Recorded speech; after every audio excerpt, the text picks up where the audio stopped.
Yes. Hello, hello. Oh. Kevin Moranz, welcome to Moto Aftermath Show, bud. He answered. Oh, we're live. We're live, bro. We're live. Look. I'm cool enough to get a call this week? Look, bro, oh, my God. Here we go. No, it was a respect thing. That's the angle I was working. Bro. You're good. Oh, man. Okay. Well, you told us just to call because that was the best way to get a hold of you. So that's what I'm doing. Correct. Every week now I'm just calling. That's fine. Unless these dickheads talk me out of it somehow, but that's rare. So, hey, buddy. So, great job last night. That was a solid LCQ ride there by yourself. So. Thank you. I appreciate it. It took me too long to get around Cobb. It sacrificed my positioning in a sense, but got it done. That's what matters. Yeah. I was very impressed with your whoop speed. I don't know if you made any changes or what was going on, but I was impressed with you through the whoops. I thought you were super. Well, it wasn't bad. I'm not going to lie. It's because they flattened the whoops out like crazy before the night show. So I don't know if you saw the 250 heats, but those dudes were hitting those things fourth gear wide open. Like there was not very much risk involved in the whoops compared to qualifying. Qualifying, they were gnarly. Okay. They flattened them out a lot for the night show because they wouldn't have time to rebuild them. Okay. And they were pretty jacked up, so they needed to rebuild them. And when you peak something up and you make it fresh, every time you rebuild it, it gets slightly more mellow. Yeah. That's why I always struggle a little bit more in qualifying, and by the time night racing comes around, that's why I'm always better, is because the track's a little bit more mellow. Gotcha. Yeah. Gotcha. Makes sense. No, I was watching your riding in the LCQ, and you were looking smooth, like that triple on the far end. It was like that 5-footer wall that you had to land on. Yes. I think you were one of the few privateer guys uncorking that. Yep. Yeah, I wanted to do it the whole LCQ, but I couldn't do it with him right in front of me. So as soon as I got around him, I was like, thank goodness. Was that sketchy to do, or was that relatively easy? Yes. No, it was sketchy. Okay, well, that's what I thought. So, yeah, on the broadcast, they were talking about Kenny's new, his Bruce Jenner, his factory tranny that he's running. And I'm like, and then you come around the LCQ and doing it, and I was like, there's no way Kevin's in first gear hitting that thing. So what, are you clutching the shit out of it in second, or what? Nope, I'm in second, and I run 1453, so I am on a different gearing ratio than most everybody else. That's for them starts, baby. Yeah. Yeah, I guess. I don't know. It works for me. That's cool. No, that's little stuff like that I always see that sets you apart from some of the other guys. Do you know? Always hit the big I shit. appreciate that. Do you know why they took that quad out there in that little first? Yeah, I think it was after Joey wrecked, and then also just because that was going to be the main line, and there was going to be people that needed to hit it, myself included, which I did hit it in Floyd 1. Mm-hmm. But like I came up, out of the 3 times I hit it, I came up pretty short twice. Oh, okay. So it was just, I think it was going to be more of a liability for them than what it was worth. Gotcha. So did they? And I'm happy they changed it because it actually kind of made it a little bit more racy. Did they tell the riders that they changed it, or did they just send you guys out and like, oh, this is changed? I don't know. This one was a little bit different because, I mean, the pits are like, oh, you guys were there this weekend, weren't you? Yeah. Well, yeah, I'm just wondering if like you didn't want to say hi at all, did you? I didn't even think about that. Look, Kev, I'll be honest. Dang, I'm just outcasted like crazy this year. I saw Kev and you, so I didn't bother you because you had 2 stacks of food in your hand. You were out to kind of I was trying to find a microwave. Okay, that's what it was. So Kev was on a mission. I was walking with my girl Emily. I was like, "There's Kev. Oh, he looks like he's on a mission." Like eyes were scanning, and you had a stack of food. I don't know what you had, but you had 2 layers of it. I had 2 Chipotle bowls. I was trying to find a microwave to use. Okay, that's what it was. And I was like, well, he's got the matching shoes with the shirt. The orange looks good with the orange shoes. He's got a lit kit on, but he's on a mission. Look, that's funny. I've been tracking. I track myself on my Garmin, and my stats have been in a weird spot, so I wasn't sure what was going on. So I was like, I'm not going to get around him this weekend. I know he's coming off a sickness here, and as much as I would like to say hi, I was just not going to put you in that position. So you come right up to me and sit next to me and I say want to hi make out with you, but you were with Emily, so that was going to be weird. But yeah, it was fun. Oh, man. Look, bro. Oh, you're on a salary. You got an upside down pineapple shirt too. You're on a salary, all right. If you are sick on Monday, your paycheck still comes. My man over here has to race.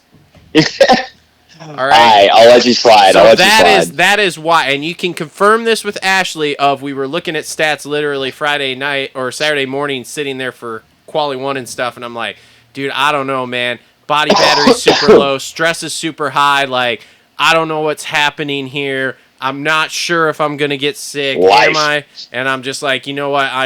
I mean, like, we didn't do anything all weekend, man. We got there Friday night to the hotel. We ordered room service and we stayed in the room. And then last night I actually had a pretty nice like dinner reservation for us for Valentine's Day, since we didn't do anything Friday night. And then we got done at the race and we were both really tired. And she was just like, you know what? Just cancel the reservation. We'll just order something in the room here. And I was like, okay. So. Nice. And then we fell asleep by 10:30 last night. So that's a pretty elaborate way to get around not saying hi to Kev. I know, right? There's a lot of detail there to make him feel like that was warranted. Jesus. Okay. All right. You know, I'll wave like, hey, Kev, hey, don't come near me. I don't feel good, but hey, good to see you. That's how that goes down right there. Hey, do you remember COVID where you stayed 6 feet apart? I saw you all day. Well, I wasn't worried about that one. You could have wore a mask. Yeah. No, thank you. No, thank you. Oh, man. I saw you all day, bro. I watched you on track all the time. Ashley was... Well, what'd you think? We were waving off the triple. Ashley was pissed at free practice. She's like, what the fuck is Kevin doing? He's not fucking riding fast at all. He needs to fucking ride faster. I was like, it's free practice. It's fine. She's like, no, he needs to go faster. And I'm like, he'll get there. Well, I struggled all day in qualifying. Like, honestly, like to be main event and best finish of the season, I was pretty stoked with how my qualifying was piss poor. Look, but I don't ever let that get me down because I know I'm so much better racer. Yeah, well, look, I didn't necessarily argue with her fully in free practice because every time I seemed to see you, you were rolling around, and I was like, I don't know what he's doing, but I guess he's sizing it up, and so I was just trying to have an explanation for her, but I was still kind of like, man, bro, like, lay a lap down, let's see something, all right, like, come on, show me something, you know. So, and I almost texted you on a couple things, and then I was like, well, I was like, he's probably got it, so. And you're I don't know, man. You're busy. I'd hate bothering you at certain point. You know, I'm just trying to be respectful, okay? Well, I appreciate it. You cold call him on Sunday nights. Well, yeah, dude. Sunday's not race day, bro. God, trust me. Hey, look, would you fucking quit unplugging the light? Thank you. Lights are going out. Trust me, Indy, he's not gonna have a choice. We're gonna be there, the whole fam, kid included. Make sure she's extra sugared up that day for him. I'll be there as well. We're rocking and rolling. I'll be mid-bachelor party, though. Oh, Lord have mercy. Lord. Bachelor party for you? Not for me. Oh, okay, I was like, I didn't hear this news. Not yet. Okay, all right. Fair enough. So Indy, he doesn't have a choice. We're going to be there in his face all day. Solid. I'm going to have Ashley be yelling at him about how he needs to go faster. Maybe her and Rachel will team up and tell him how he needs to go faster. Well, we don't know if we're going to have... You know, hopefully I won't get in Tomac's way if he's back. He won't be back for Supercross. He won't be back. You'll be fine. You'll be fine. Oh, you think he's out for the rest of Supercross? He ain't coming back for Supercross. He'll come back for outdoors. Wait, hang on a second. So he's upset with you this year? No, she was pissed off because I fucked up or messed up. Whoops. I guess you guys play all the time on here. Yeah, you're good. Don't worry. Yeah, she was all mad at me because I messed up a qualifying lap of his like 2 years ago. Oh, 2 years ago, and he's still beefing.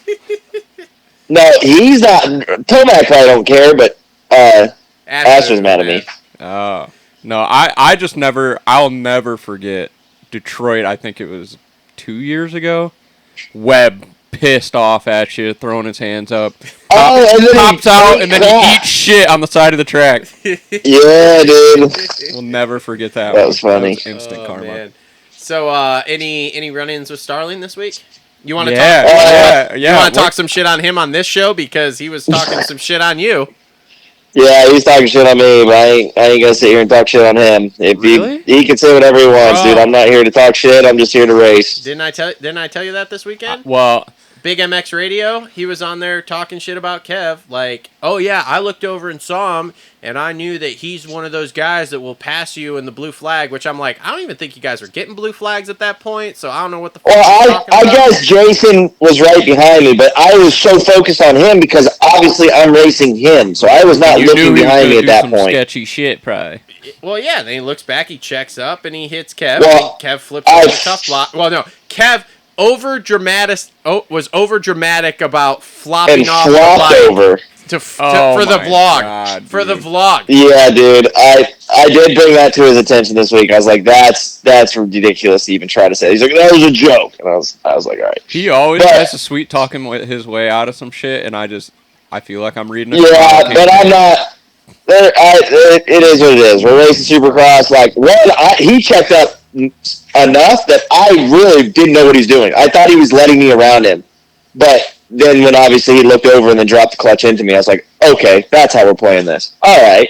So, I mean, it is what it is. I went around the outside, like, fair game, but what irritated me is just the way he kind of handled it after the fact and then that whole podcast situation. But it is what it is. We're racing, and if that's the way we want to race, that's the way we're going to race. Kev, taking the high road. I love it. But I will take the low road for you. If you'd like a point in my corner for the Kevin Moranz, I did flip off Starling in free practice this weekend. Hey, what are we? We're 4-1 on better finishes? Look, we're main event Moranz. We're way more Starling's better finishes in all of them. struggling. We're not using our bike for excuses.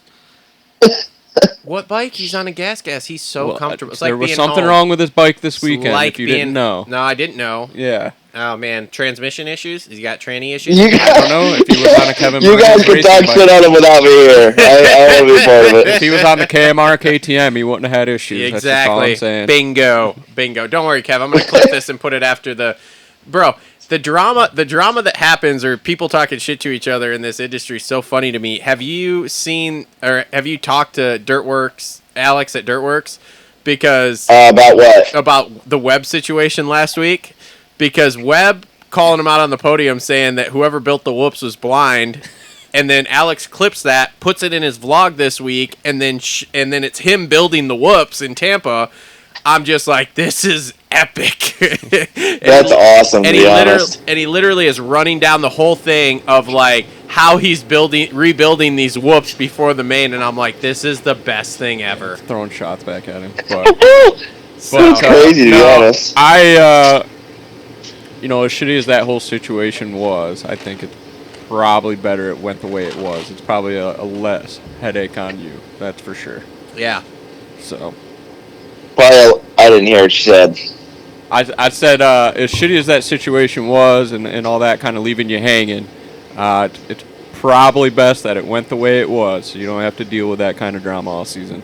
Yeah, exactly. And that headache. Sounds like a big headache. So, what do you guys think of the whole Max Fantasy restart situation?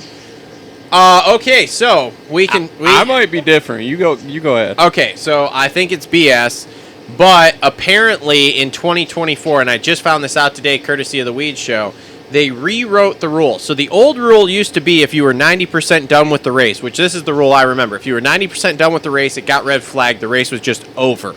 But I guess in 2024 when they rewrote it, which they rewrote the rule because of the Deegan situation at Budds Creek in 23, when they rewrote the rule, they rewrote it that if there's still time on the clock or whatever, but say it's not a lot like we had this weekend, it is supposed to be a green, white, checkered finish, but they are going to they want to complete 3 full laps, which is why they did the start, came across, came the next time, green flag, came the next time, white flag, came the next time, checkered.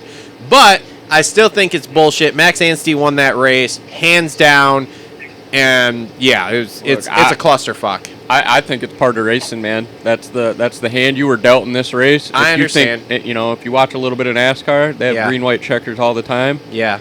And usually the guy that was kicking ass all day and had the fastest car, something happens and he doesn't end up winning. I understand. So. What are your thoughts on it as a racer? I think that there will be a rule change because of it. I think if I'm going to be honest.